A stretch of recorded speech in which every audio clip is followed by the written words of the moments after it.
40 years ago, one of America's most famous landmarks underwent a huge restoration project. Standing 93 metres high on an island in New York Harbour, the Statue of Liberty was a gift from France to mark the 100th anniversary of America's Declaration of Independence from Britain. In the 1980s, it was decided she was in need of some work to keep her looking her best. America's most famous landmark, the Statue of Liberty, is celebrating her 100th birthday, and to mark her centenary, she's had a facelift costing millions of pounds.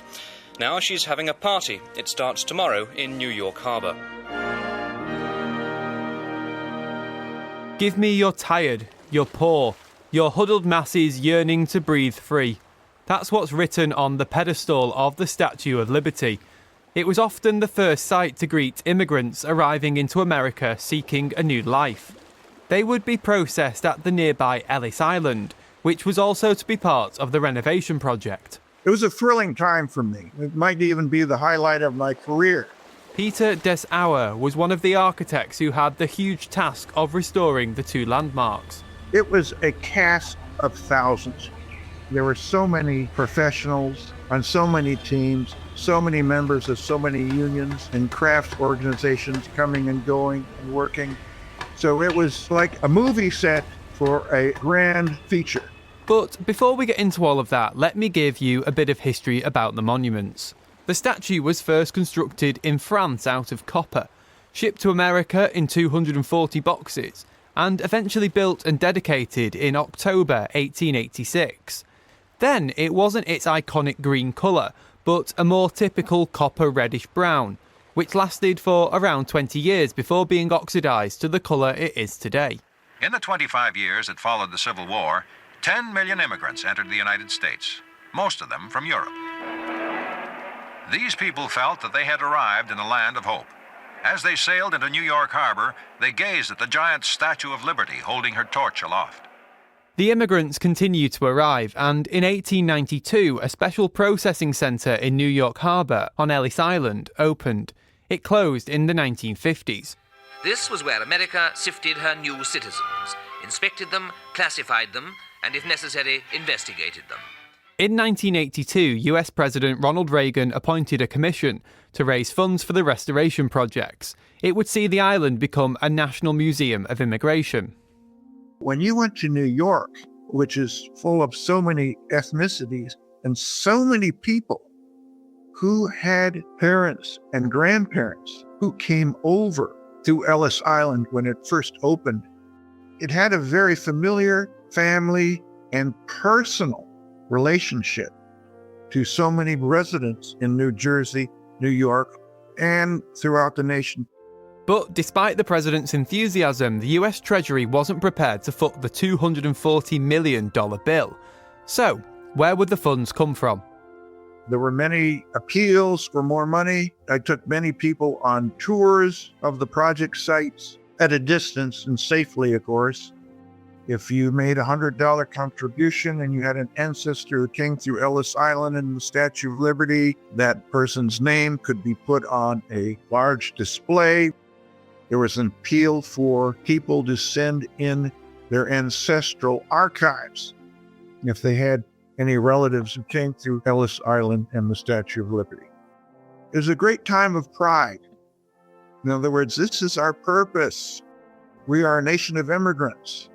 People come here to find a better way of life. I think most of them did. A significant portion of the funding for the restoration project also came from businesses who were given the chance to use the statue's image to promote their products, including credit card firms, drinks brands, and even a deodorant company. In 1984, work finally began on the Statue of Liberty, with a mesh of scaffolding surrounding the structure. But now the issue was, who could do the work?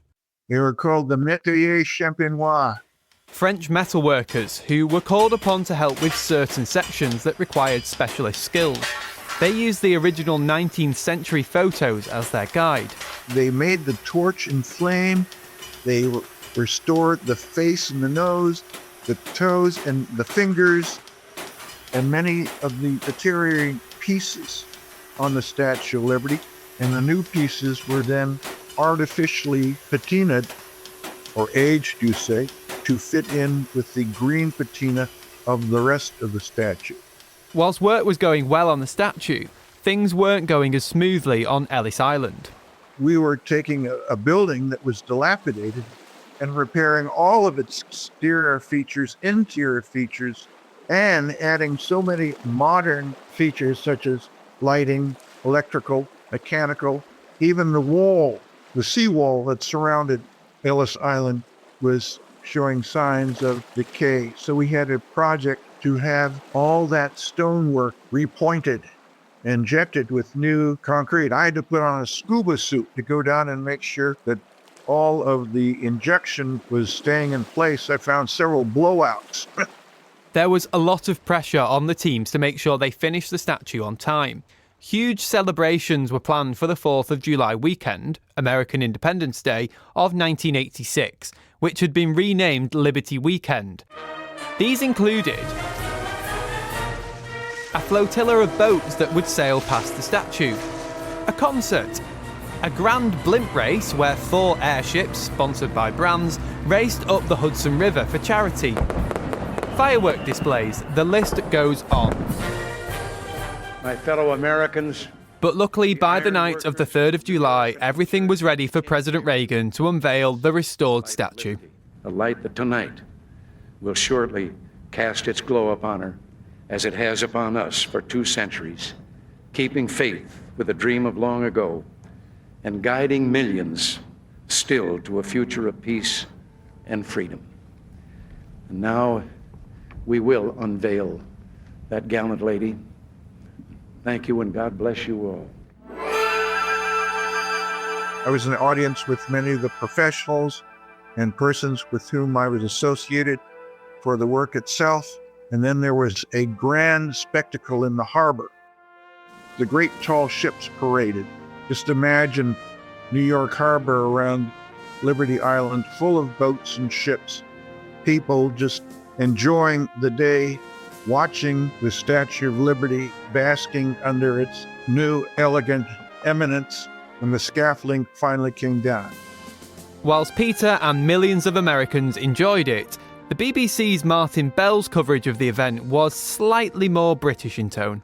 If you want restraint, good taste, decorum, this is the wrong place to look. It is the home of hype and hucksterism, the sweet land of liquidity. Oh, cheer up, Martin, it was a party.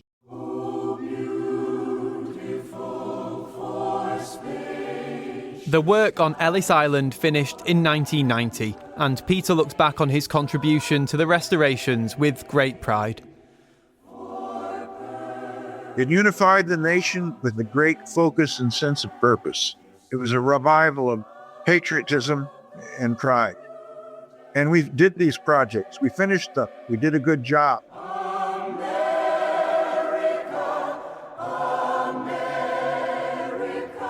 Peter Dessauer is a historical architect with the National Park Service of the United States of America. He's 77 years old and is still working. He was speaking to me, Tim O'Callaghan, for Witness History.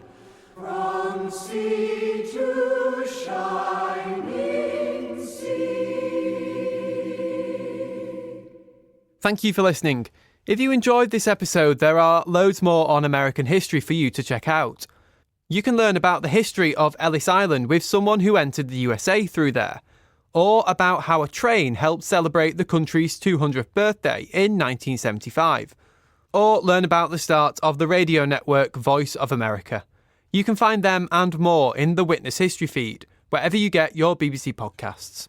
Imagine being here. Scientists have made the atomic bomb. The first one was dropped on a Japanese city this morning. Here. During the meeting, Mr. Mandela was informed of the government's decision regarding his release. And here. Witnesses have spoken of a wall of water that swept coastlines in Sri Lanka, Indonesia, Thailand. Hear from the people who were there. He heard me praying while he was shooting, and he just stopped. And he said, I'm not going to. I'm going to leave you here to tell the story. Knowing that you have a spy and that you're following a spy, it doesn't get any cooler than that. Witness History brings you first-hand accounts. Merkel gets up and says, I'm going, and Tusk says, I'm locking the door, nobody's leaving, you're reaching a compromise, or you're not leaving this room. Was it shopping carts that made you rich? Well, they didn't make me poor.